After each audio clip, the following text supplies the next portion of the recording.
the Flames are closed for business in terms of some contract stuff, which I think is relief for a lot of fans who are watching this team struggle. Don't be extending a bunch of guys, but it does sound like, at least internally, that they're moving on for the time being from any extension. But are we sure that was the position of the Calgary Flames?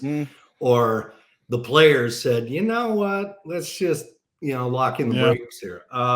I mean, Lindholm was represented by Newport. That was a slow moving process, and I'm not being critical of it at all. That's just the reality of how they chose to go into this one. Pat Brisson and Hanifin, that was different.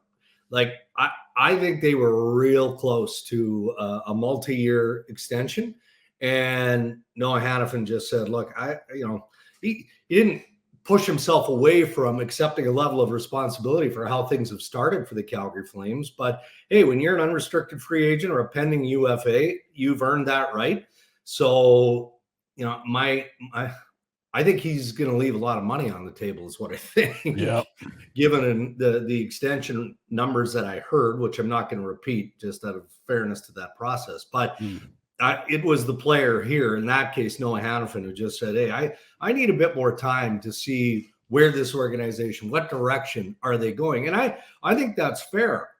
When you've got Huberdeau signed and you've got Kadri signed, and you've got Markstrom under contract, you can't throw out really any of the R words, can you? You can't rebuild with those contracts. So can you renovate? Can you retool all those fancy R words that the executives throw out from time to time? Well, I think the only way you can do that is if you're not extending your pending UFAs like Lindholm and Hanifin. And if things don't improve, then it becomes pretty obvious those guys are likely going to be traded. Yeah, I would guess if you are in year one of your big extension to hear rebuild, but like you say, reshuffle, retool, restock, whatever it is. Yeah, it's probably not ideal. So if by hook or by crook, one way or the other, the Flames get to this point, and they're going to move on from some of these contracts. For someone like Hanifin, I suppose, if there's a trade to be done, and there would be, I would think there's teams that would look at Hanifin and find a home for him. Sure. Is that best? You always wonder, and I guess it depends on what teams have injuries and that, but are we expecting all of these, if it's a Lindholm, Tanev, deadline deals? You got to wait to get that bidding process going, or is it not quite cut and dried? No, it isn't. And that's a dangerous game. Like you hope that the interest gets higher. You hope that the offers get better. And sometimes that does drift to the trade deadline. But how many years consecutively now have we watched some of these bigger deals get done earlier? It depends on your need and what your stomach is here. And, I look at the Pierre-Luc Dubois trade to the LA Kings. It's a little bit different, but same agent as Noah Hanifin, Pat Brisson. And he found a way to get the best of all worlds for PLD, didn't he? He puts him in a spot in LA where they need centers. And then on top of that, he gets a mammoth contract to go along with it. So specific to Noah Hanifin, there's always a market for good, solid top four defense. I'm not saying Calgary is saying this. I've talked to a number of GMs who thought he'd have more offensive upside than what he has. Now, that's not to say it's not going to come. But if you're investing in Noah Hanifin, are you willing to do that now, or are you willing to make the trade? And by now, I'm saying between now and March 8th. Or do you want to roll the dice on a rental option and see where it goes? So it's too soon to say any of that.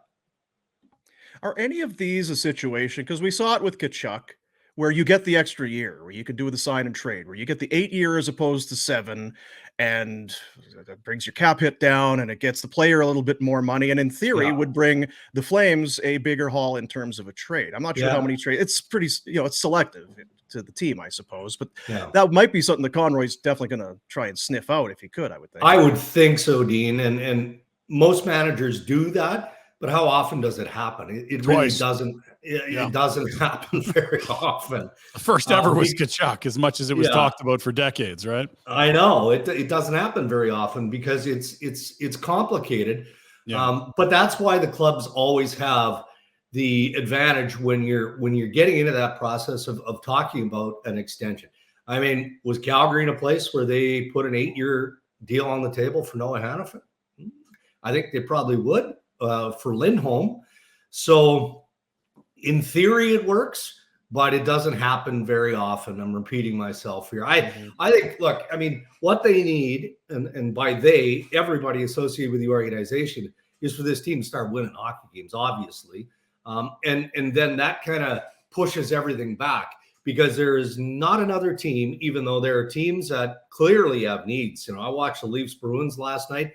Boston had 3 American League defensemen in their lineup. Liljegren gets crumpled into the boards by Brad Marchand. He's out. McCabe's out.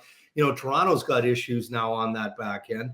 But, you know, Brad Treliving, Don Sweeney, they're not throwing life preservers to Craig Conroy and the Calgary Flames, and vice versa. So it's too early to get too caught up in what a trade might look like, or whether it could be a sign and trade at this stage. Mm-hmm.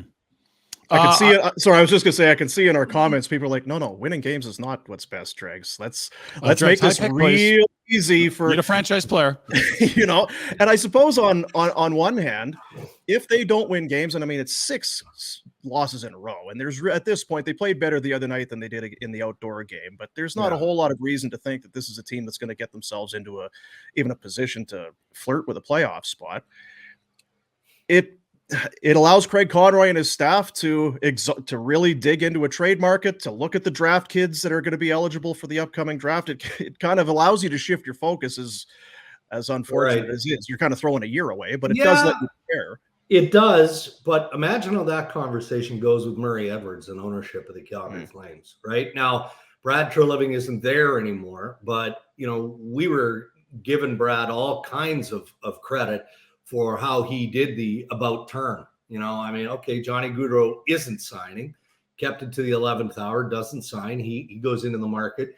And oh, by the way, you've got Tkachuk, who you've got to deal with now, and he wants to go to Florida, so make that happen. So you find a way to make those deals work, but I got to believe you're doing that in concert with the conversation with ownership that is saying, we're not ready to renovate here or rebuild. Let's just try and add the pieces that they added in Huberdeau and sign Kadri and all of that. And let's see if we can fix this and transition on the fly. So now you're Craig Conroy, and Conroy obviously talked about that when he accepted the job as general manager, how difficult it was to watch Gaudreau walk out for free. But how do you go back to ownership and say, yeah, we committed long-term to these pieces. They're not working out the way we hoped. So what do you think about selling off and, you know, trying to get put ourselves in a better draft position? It's possible. It might even be likely. It will be likely if this team doesn't find a way to turn it around. But how do you think that conversation goes? That's got to be a tough one. Hey guys, thanks for watching. Be sure to check out more of our content right here on the Flames Nation YouTube page. We had a bunch of great long-form interviews. You can check out some videos we've done as well outside of the studio. And of course, if you want more writing or merchandise stuff, flamesnation.ca or nationgear.ca. Appreciate you watching.